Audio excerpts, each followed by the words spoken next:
올라 아토입니다. 반갑습니다. 주요 IT 관련 소식 전해드리겠습니다.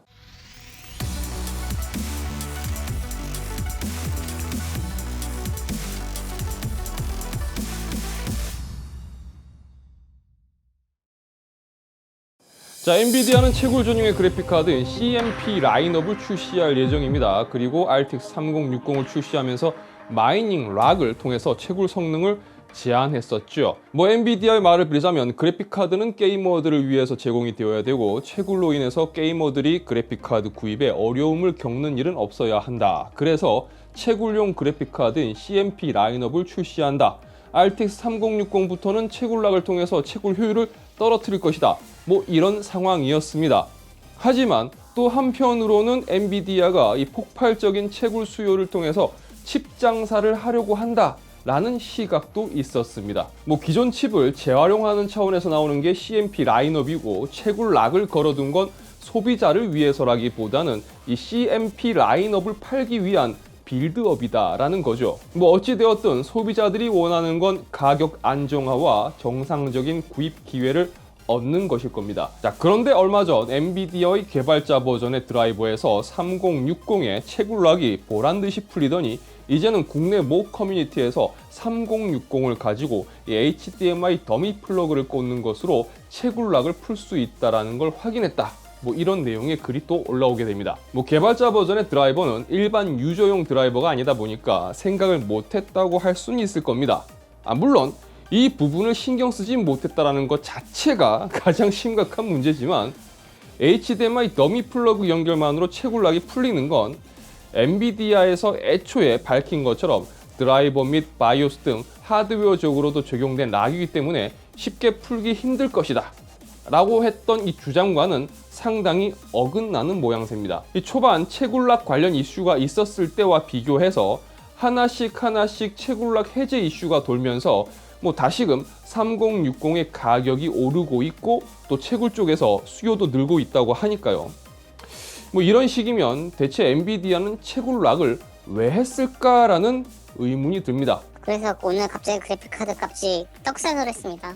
그러니까 원래 70~80만 원에 판매가 안 됐었어요. 왜냐면은 채굴업자들이 샀다가 반품하는 일이 비일비재했거든요. 근데 이제는 채굴업자들이 반품했던 걸 다시 가져가요. 그러면서 이제 또 찌가 마르면 오늘 출시하는 그 금액이, 그러니까 유통되는 금액이 몇만 원씩 올랐던 거예요. 왜냐면 이게 3060이 묶여버렸을 때는 조립업체들이, 그러니까 도 그렇고 저희도 그렇고 달렸거든요. 왜냐면 이거 빨리 소진을 시켜야 되니까, 안 그러면 이거 물량 터지기 시작하면은 안 되니까 저희도 막 어떻게든 해서 빨리 시키려고 받아놓은 거 가격 까가지고서 이렇게 갔단 말이에요. 그래서 완제 쪽으로 좀 이렇게 많이 해서 회전시킬 겸 해가지고선 이제 이벤트성 해가지고 이제 수량 베이스 또 가야 되니까 그렇게 돌렸는데 느닷없이 오늘 이게 뻥 풀려버리면서 그래픽카드 값이 일단 유통사에서 그냥 빵 하고 또 올려버린 거죠.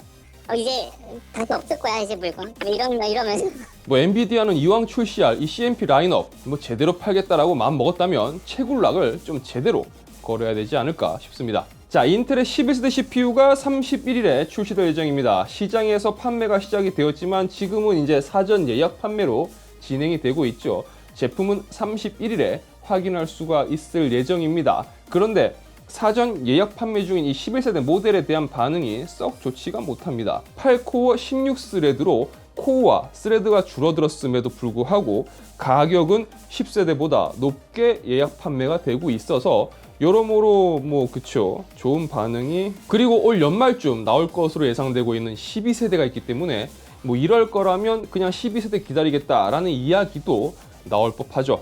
자, 비디오 카드에 따르면 인텔의 12세대 엘드레이크는 이전 세대보다 단일 스레드 성능에서 20% 정도 성능 향상이 있을 것이라고 합니다. 물론 이 20% 성능 향상의 기준점이 로켓레이크를 기준으로 한 건지 타이거레이크를 기준으로 한 건지는 도중에 알 수 없지만, 다만 이 20%라는 수치 자체는 굉장히 크기 때문에 이 말이 사실이라면 기대를 해볼 만하다라고 생각을 할 수 있을 겁니다. 자, 공개된 자료에 따르면 엘드레이크는 DDR5와 DDR4를 모두 지원하는 걸 알 수가 있습니다. 그리고 PCI 익스프레스의 경우도 4.0과 5.0을 함께 지원하는 것도 확인할 수가 있습니다. 그리고 Z690 칩셋은 DDR5를 지원하고요. 하위 칩셋의 경우는 DDR4를 사용한다고 전했습니다. PCI 익스프레스의 경우는 CPU 쪽에서는 5.0과 4.0을 함께 지원하고요. 그 다음에 칩셋의 경우는 4.0과 3.0을 지원합니다. 그동안 PCI 익스프레스 5.0의 적용 여부와 DDR5 관련해서 카더라로 이야기가 되고 있었는데, 이번에 나온 자료가 만약 맞다면 결국 PCI 익스프레스 5.0이 적용이 되고 DDR5와 DDR4의 혼용 지원이 확인되었다고 볼 수 있을 것 같습니다. 자, 과연 올 연말에 공개가 될지, 아니면 뭐 늘 인텔이 그랬듯 뭐 이런저런 핑계 대면서 또 내년으로 연기될지는 지켜봐야 되겠죠. 자, 이번에는 좀 기대해 볼 수 있다면 좋겠습니다. 엔비디아는 RTX 3060을 출시한 후 꽤 조용한 모습입니다. 뭐 굳이 따지고 보자면 조용하다기보다는 3060의 가격부터 시작해서 뭐 채굴까지 여러 가지로 시끄럽긴 했습니다. 자, 그런 와중에 슬슬 또 다른 제품들이 출시를 준비하는 모양입니다. 우선 RTX 3080 Ti와 RTX 3070 Ti의 카더라가 흘러나오기 시작했습니다. 자, 비디오 카드에 따르면 RTX 3080 Ti가 4월에 출시될 것으로 예상이 되고 있고요. RTX 3070 Ti는 5월 말에 나올 것으로 예상된다고 밝혔습니다.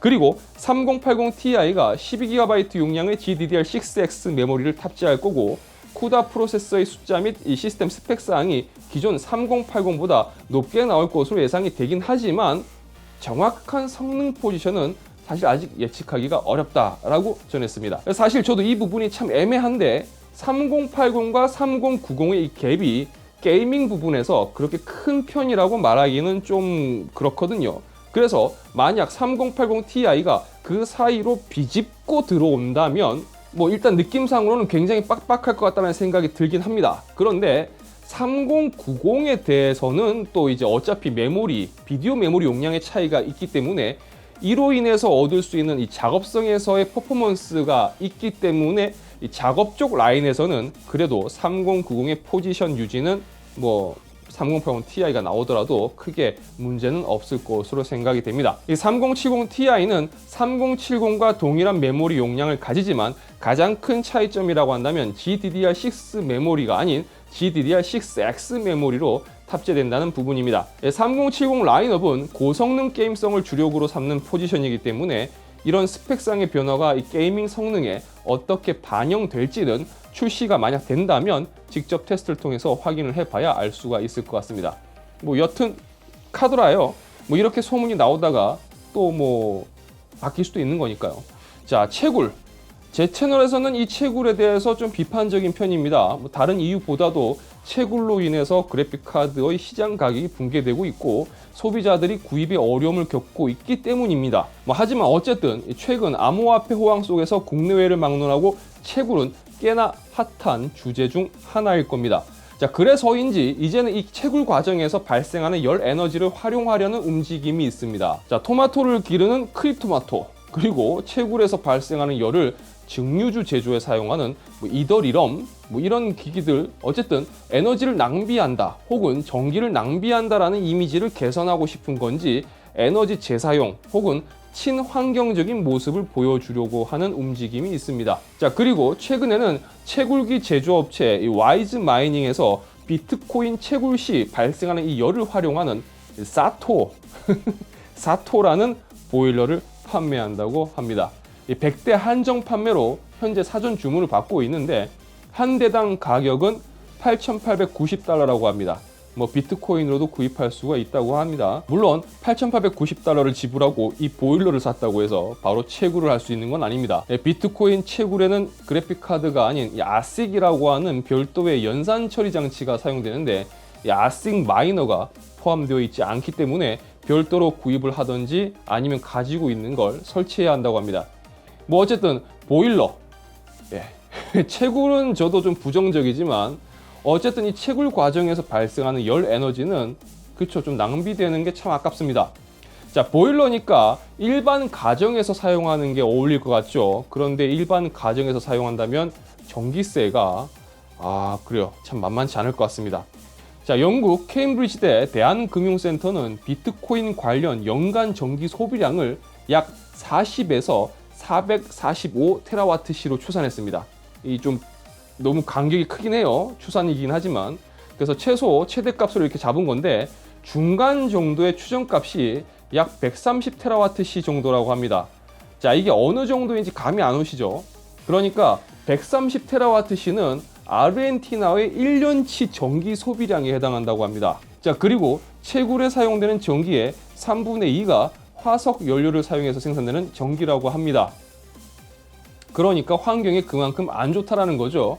자, 그리고 빌 게이츠도 얼마 전 이와 비슷한 이야기를 했는데요. 비트코인 거래 1회에 300kg의 이산화탄소가 발생한다. 그러니까 당신이 비자 카드를 한 번 사용하는 것보다 비트코인 한 번 거래하는 게 75만 배 더 많은 이산화탄소를 발생시킨다 라며 비판하기도 했습니다. 자, 어쨌든 과연 앞으로 이 비트코인이 어떻게 될지, 그리고 이 암호화폐가 어떤 방향으로 갈지는 참 궁금합니다. 자, 이번 영상은 여기까지입니다. 채널 아토에서는 IT 정보와 제품 정보 그리고 리뷰를 전해드리고 있습니다. 영상이 유익하시다면 좋아요와 구독 그리고 알람 설정 부탁드리겠습니다. 저는 다음 영상에서 다시 인사드리도록 하겠습니다. 시청해주셔서 진심으로 감사합니다. 지금까지 아토였습니다. 고맙습니다.